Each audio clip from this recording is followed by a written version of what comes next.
Alright guys, I'm going to play some Jund Midrange here tonight. Here we're looking at an opening hand, which, look at that. With one land, this hand is absolutely perfect, but I can't keep it. Here we've got two lands on the draw with a Cultivate. This one is probably just about as risky as the first one, but rather than go to 6, I am going to keep this one. Hopefully, in our first 3 draw steps, we can grab a land. Basic would be best, obviously, since we can cultivate on time. There's a Stormbreath Dragon. That's 1 out of 3. Okay, come on now. Don't let me down. Fresh off the beatings from last night, I wasn't sure what deck I wanted to take out for a spin tonight here. But, you know, I wanted something that was going to completely dominate somebody. And Jund Midrange is the deck for that. Okay, failed on draw step number 2. Really don't want to discard next turn. Really don't want to do that. So, please God, we draw a land. So our opponent missed his 3rd land drop. He's played Swamp into Radiant Fountain, and look, we pick up a basic. Alright, the game doesn't completely hate me. Doesn't completely hate me. So right now we've got double green, only single red, and we've got triple black. So we don't need to fix for black. Grizzlebrand's not in here anymore.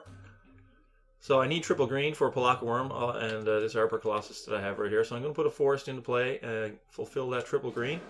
And we'll grab a mountain. If you didn't check out the comments section in my last video, the Warp World fiasco where I got absolutely pummeled, Mobius wrote me a nice haiku. It was really touching, really sweet. But that's another one of the reasons that I decided to go with Jund Midrange here tonight, because it, you know, turns out that I can't win without Palaka Worm, so I'm going to play a deck with 3 copies in here. So yeah, thanks Mobius for the inspiration. So we're playing against a black-white life gain deck. I guess he was missing the white mana. Hey, look, right on cue. Hey, buddy, how you doing? All right, back to Palaka. Yep. All right, so we're just gonna slam down. Do I kill that thing before it gets out of hand? I think I probably do. Question is, how do I do it? I mean, I don't use Banefire. So I just think we Resounding Thunder it. Maybe he tries to put an aura on it or something. If he has some instant speed life gain, I can still 3 points of damage will still kill it. So we'll just take a turn off here and try to get some value out of this Resounding Thunder if he, you know, puts a Nimbus Wings or something down. Or he's going to play a Viscopa Guildmage. And he's only got colorless mana open, so we're going to kill this thing here now before it gets out of control. And then, do I slam the Arbor Colossus now? I think I probably play Stormbreath, since it's pro-white.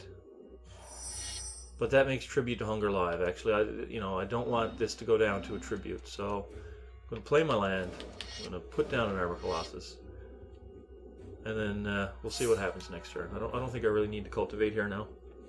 We'll do that when we have 3 mana left over on another turn. Yeah, we'll put the 6/6 Reacher into play. See if he is playing the Tribute to Hunger, and if he's going to gain 6 life and knock out my dude. He's going to arrest it, which is pretty shitty. Yeah, that's pretty shitty. Do I have any way to destroy that? I don't think I do. Alright, so it's playing arrest. But at least now it's still okay, I got my 7th land, so we're just going to jam the Stormbreath now. So if he does have a Tribute to Hunger, at least that Arbor Colossus is going to do something and act as a sacrifice fodder. The question is, I think I attack right now. I mean, it may get to a point where he starts gaining life and puts down a bigger board and starts winning the race that I need to keep Stormbreath back. But I don't think that time is now. It's 18 apiece, and he's only got a 2/2 on board, so we'll see if he's got any removal for the pro-white. He could have Assassinate, I guess. It's not a very commonly played card, but he could have it. You know, he's only got 1 black mana. He can't double ulcerate it. So let's see what he does about the pro-white nasty. He puts down an Angelic Accord. So, really don't want to see a whole army of angels coming down here. So hopefully he doesn't have too much in the way of triggers in his hand. So now do I Stormbreath here? Do I Stormbreath? So if I activate Stormbreath, that'll take my whole turn. It'll ding him for 5, plus I'll hit him for 7, take him all the way down to 6, but he's playing a life gain deck. So I think I put down a Palaka first. And just build up a little bit more power. Got a Shadowborn here. Won't be able to hit a Baneslayer if he plays it, but we've got a Banefire that can do that. So let's get the 7/7 Trampoline. My pick for the best card in Duels of Planeswalkers 2015, just absolutely backbreaking 7 life and a 7/7 Trampler plus a card when it dies. You know, 3 copies in all my green decks. Well, in all my green, my mid-range green decks. I don't know if I have any green decks off the top of my head that I play a lower sort of curve or not. But anyway, he's played a 5th land. It is a Radiant Fountain, and now he's going to Meditation Puzzle and gain 8 life. You go, buddy. Yep, you go. Meanwhile, I'm going to, attack you with actual cards. Okay, here's a 4/4 Angel. You can't block my Stormbreath Dragon, and I've got a 7/7 Trampler coming your way. And I can just kill it with Shadowborn. I can Treasured Find something, which I don't really want to do right now. So I think, I can Treasured Find, or if I hit it with Shadowborn, I can sacrifice the Arbor Colossus. So let's see if he wants to block the Pelakka Worm first. Let's just see if he wants to prevent some damage. He's probably just going to take it.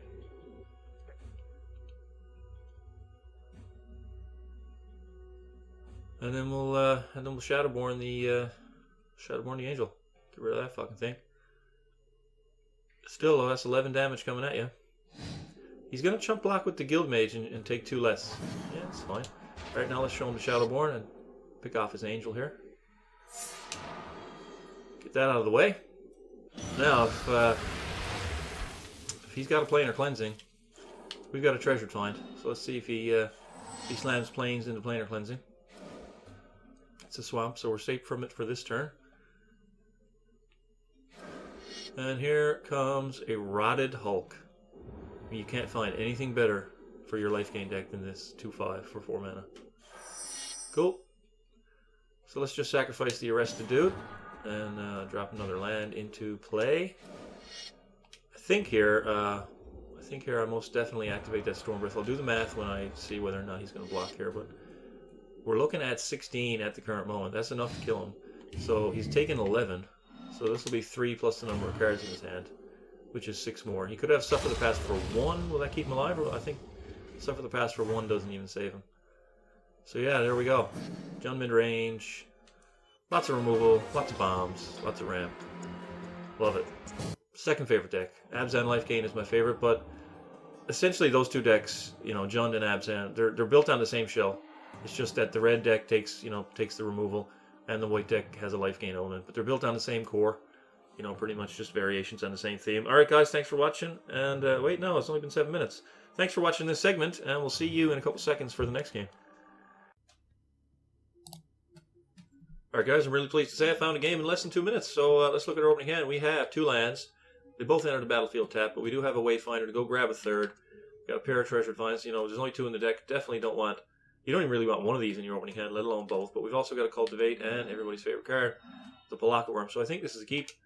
Playing against MP Sean the Hoarder. He's playing 60 cards, starts with a Forest, and go. We'd kind of like to pick up a basic, because that means we get to cast the Wayfinder on curve. If not, we're going to have to wait till turn 3 to cast them. And I don't want to say it's a guaranteed 3rd land. There's a very, very high percentage, obviously.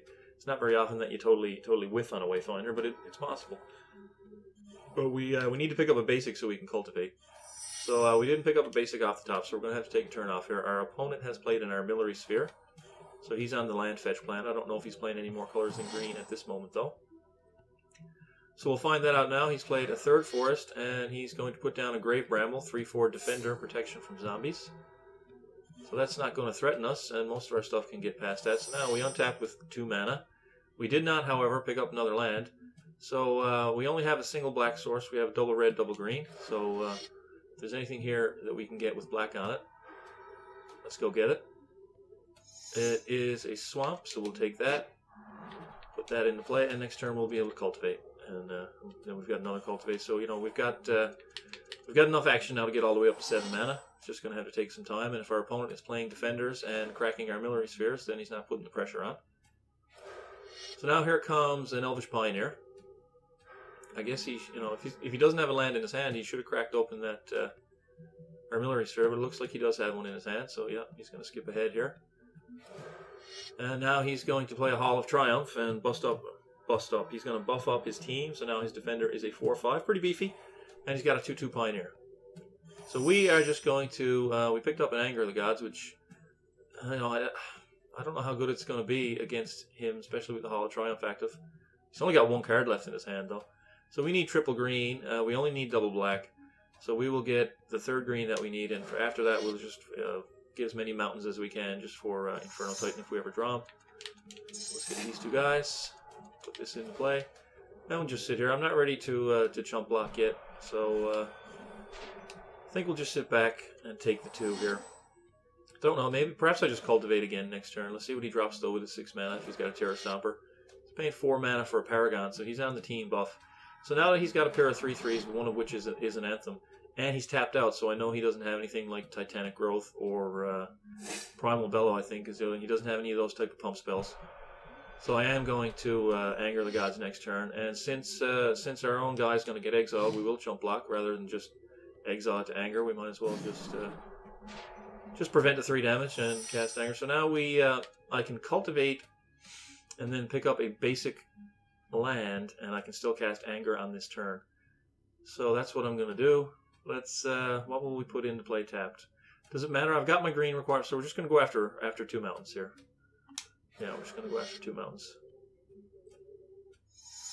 And those are the last 2 mountains in the deck. So get one into play. Drop 1 in untapped and wipe away his 2 dudes there. But getting rid of the Paragon is the main thing that we want to achieve there, to make sure that he can't give a big nasty dude trample if he drops an Arbor Colossus or a Nemesis Immortals or something like that. And we've got 7 mana already in place, so we can just slam down a Palaka Worm. There's the Arbor Colossus that he could have given trample, and it is a 7/7. So if he has Prey Upon, that will just take down the Sheoldred. So I think I'll just slam it, but he can upgrade his 7/7. So I've got 2 Treasured Finds, so you know what? I'm going to do Sheoldred. Make him sacrifice a creature, and then I can just go get it back. He's probably going to sacrifice the wall. And we can get back another Wayfinder to build that graveyard if he doesn't have a Prey Upon. He does only have 1 card in hand, so I imagine there goes the 4/5 wall. I doubt that's what he's going to keep, since he's got the Arbor Colossus there. I'm willing to take 7 here. He represents another 7 off 8 off Primal Bellow, but he's showing us the contents of his hand. But now he's drawing a card, so again, he's going to have a card in hand that we don't know about. I'd like him just to play it so we know that we're safe from any type of shenanigans. He's got some more fodder. He's playing. Oh, he's just going to Monstrous, and we're going to take 10. That's what we're going to do. So since he's tapped out, I can just Treasured Find a removal spell, get rid of the Visionary, and he'll have to sacrifice the 10/10, and he's got only just 1 card. So might be the road that we go down unless we pick up a removal spell. Do I build the graveyard, or do I draw a random card? I'm going to draw a random card in case, and actually Ground Assault is not even going to take, well, any removal spell will take out that 2/2. So let's draw a random card here, rather than a land. So let's draw 2 cards. We picked up a Ground Assault, so we can use that on a lowly Elvish Visionary, unfortunately. But it's essentially Ground Assaulting the 10/10 since Sheoldred's going to take care of it. So let's swing in for 6 now.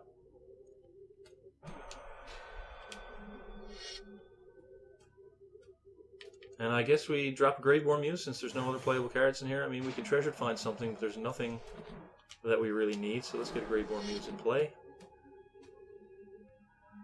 And let's pass it over to him and get the Sheoldred trigger on the stack and get rid of that 10/10 over there. There we go.